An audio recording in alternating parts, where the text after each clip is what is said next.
हमें अपने जीवन में जितना जरूरी है उतना ही बोलना चाहिए।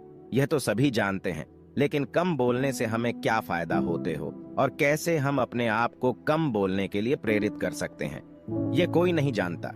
लेकिन आज की गौतम बुद्ध की कहानी के माध्यम से हम कम बोलने के महत्व को समझने की कोशिश करेंगे, तो वीडियो के आखिर तक बने रहिए। चलिए शुरू करते हैं। एक गांव में गौतम बुद्ध का बहुत बड़ा आश्रम था। वहां पर एक प्रसिद्ध बौद्ध गुरु रहते थे। वहां पर उनका एक शिष्य बहुत बोलता था। वो हर समय इधर उधर की बातें करता था। जब वह दान लेने के लिए जाता तो हर घर से एक नई कहानी लेकर आता और आश्रम के दूसरे शिष्यों को सुनाता था। एक शिष्य की दूसरे से बुराई करता, चुगली करता और दूसरों के सामने अच्छा बनने का प्रयास करता। खुद के मुंह से ही खुद की तारीफ करता रहता और हमेशा ही खुद को गुरु के सामने सबसे बुद्धिमान और उत्तम साबित करने का प्रयास करता। वह खुद को सभी शिष्यों से अलग और श्रेष्ठ मानता था। उसका कहना था कि मैं एक अमीर घर का बालक हूं।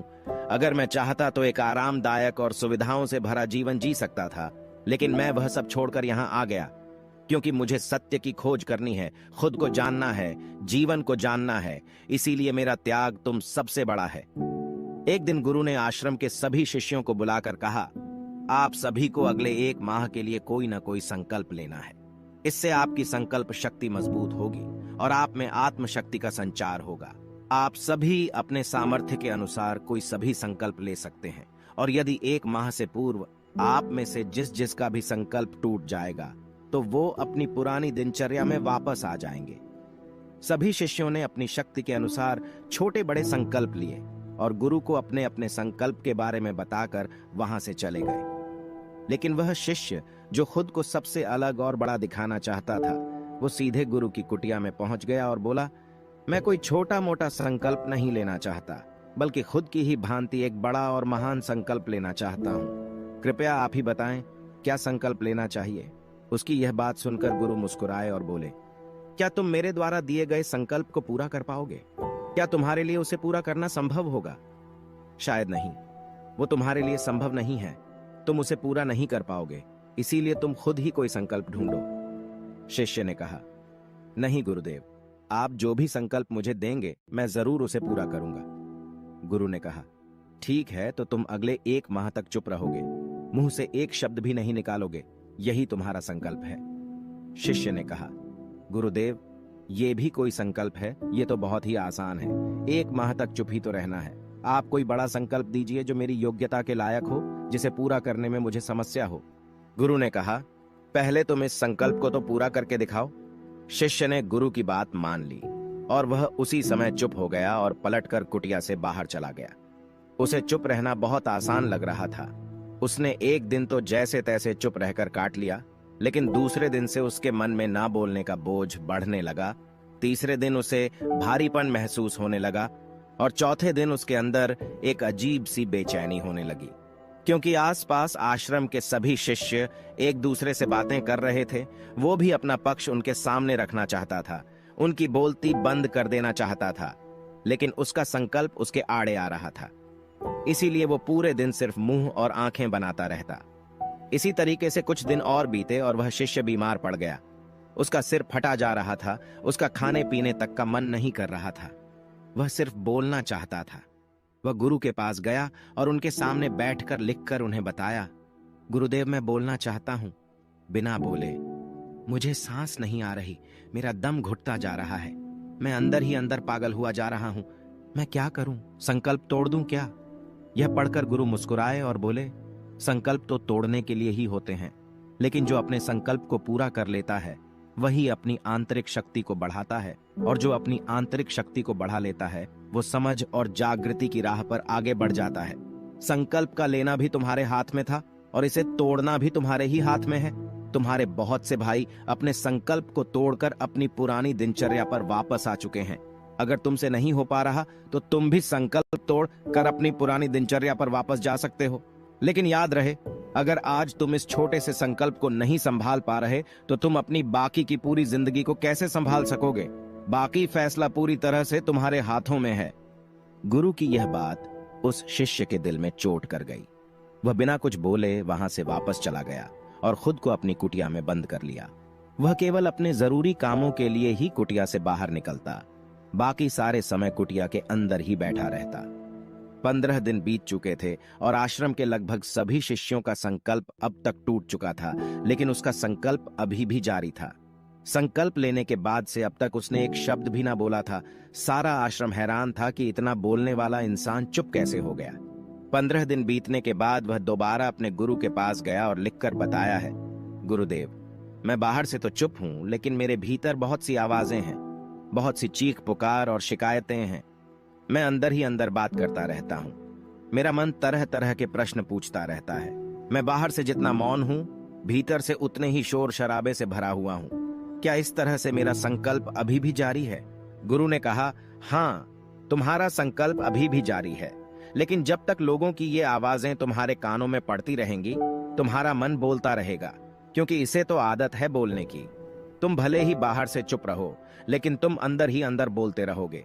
तुम्हें इन बातों से, इन आवाजों से दूर जाना पड़ेगा।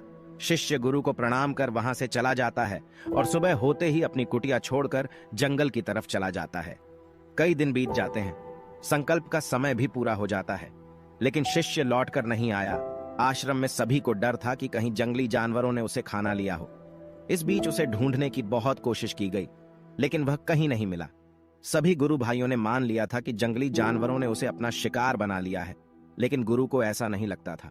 एक दिन आश्रम का एक अन्य शिष्य गुरु के पास आया और बोला, गुरुदेव, हमारे उस अधिक बोलने वाले भाई के साथ क्या हुआ होगा? क्या जानवरों ने उसे मार दिया होगा? गुरु ने कहा, हो सकता है कि जानवरों ने उसे अपना शिकार बना लिया हो, लेकिन उसके न लौटने की एक दूसरी वजह भी हो सकती है। शायद उसे वो मिल गया है जिसके लिए वह गया था। फिर शिष्य ने पूछा, गुरुदेव, क्या ज्यादा बोलना इतना हानिकारक होता है? गुरु ने कहा, इंसान के जीवन के बहुत सारे दुखों में से एक दुख ये भी है कि वो कभी चुप नहीं रह सकता, हमेशा कुछ ना कुछ बोलता ही रहता है। सिर्फ हमारे बोलने के कारण हमारे आधे से ज्यादा दुख पैदा होते हैं। परिवार के अधिकतर झगड़ों की वजह हमारा बेमतलब बोलना ही होता है।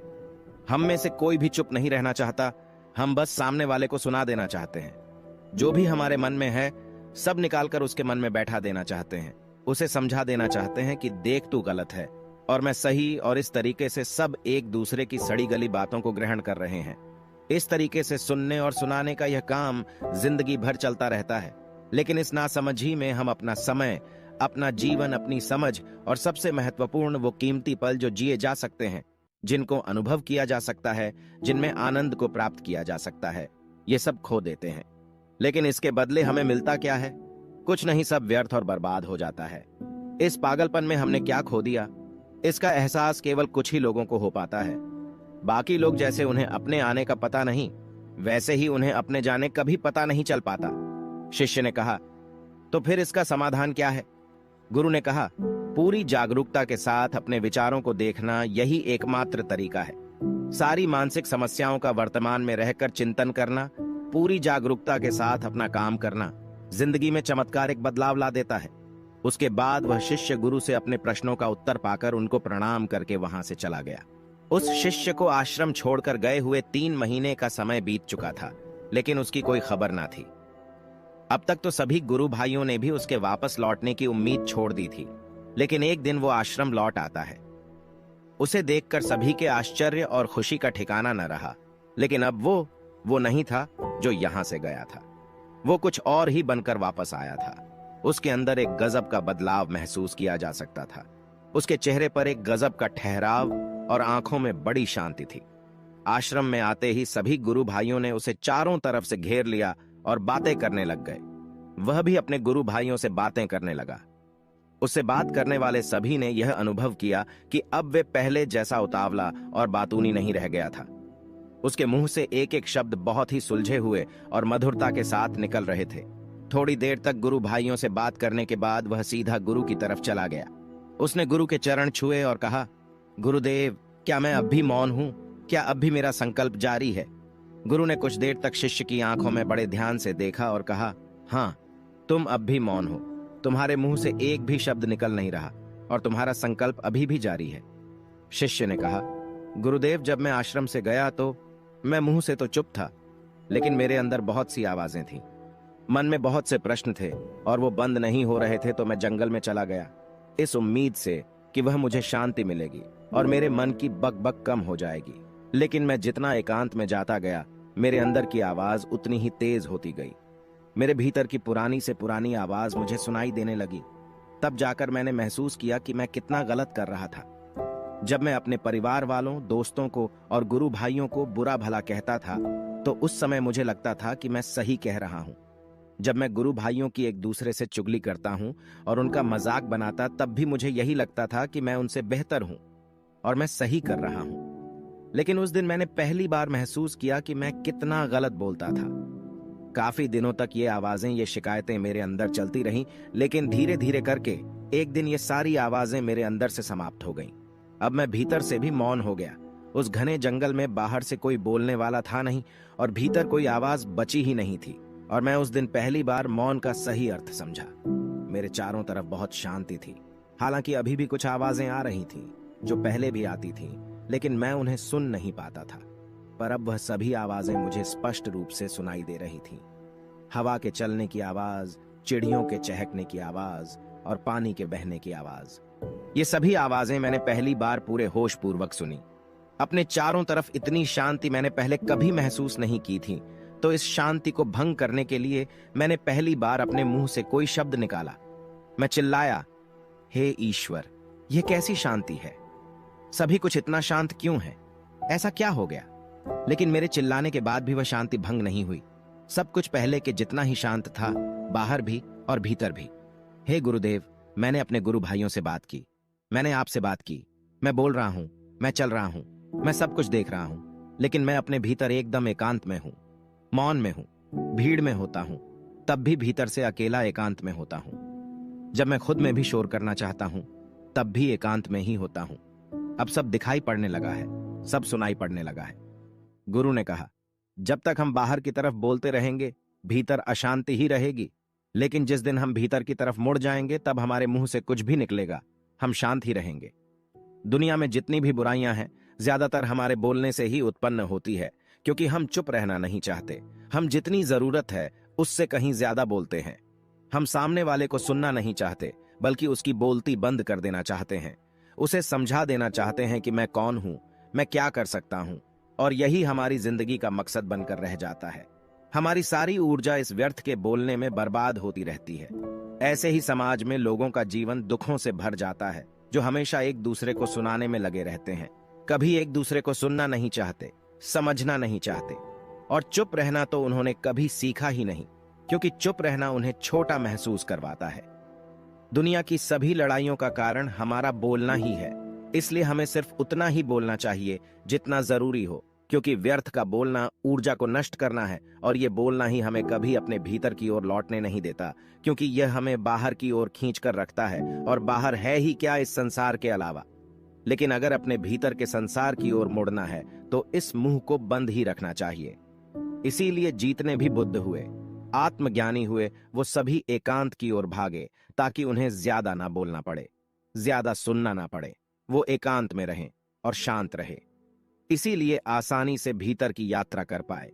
लेकिन अगर कोई चाहे तो इस संसार में रहकर भी एकांत में रह सकता है, शांत रह सकता है, लेकिन इसके लिए उन्हें अपनी ऊर्जा बचानी होगी, जिसे वह अब तक अपने व्यर्थ के शब्दों में बर्बाद कर रहे थे। दोस्तों, इस कहानी की सीख यही है कि व्यर्थ का बोलना ऊर्जा को नष्ट करना है। ज्यादा और व्यर्थ बोलना ही हमें अपने भीतर की ओर लौटने नहीं देता, क्योंकि यह हमें बाहर की ओर झुकाए रखता है, और जिन्हें भीतर की यात्रा करनी है, उन्हें अपने मुंह को बंद ही रखना चाहिए।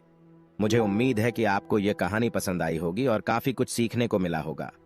कहानी के बारे में अपने विचार आप हमें नीचे कमेंट बॉक्स में कमेंट करके बता सकते हैं। जाने से पहले वीडियो को लाइक करें और चैनल को सब्सक्राइब जरूर करें। ऐसी ही कहानी के साथ मिलते हैं अगले वीडियो में। तब तक के लिए आप अपना और अपने परिवार का ध्यान रखें। धन्यवाद।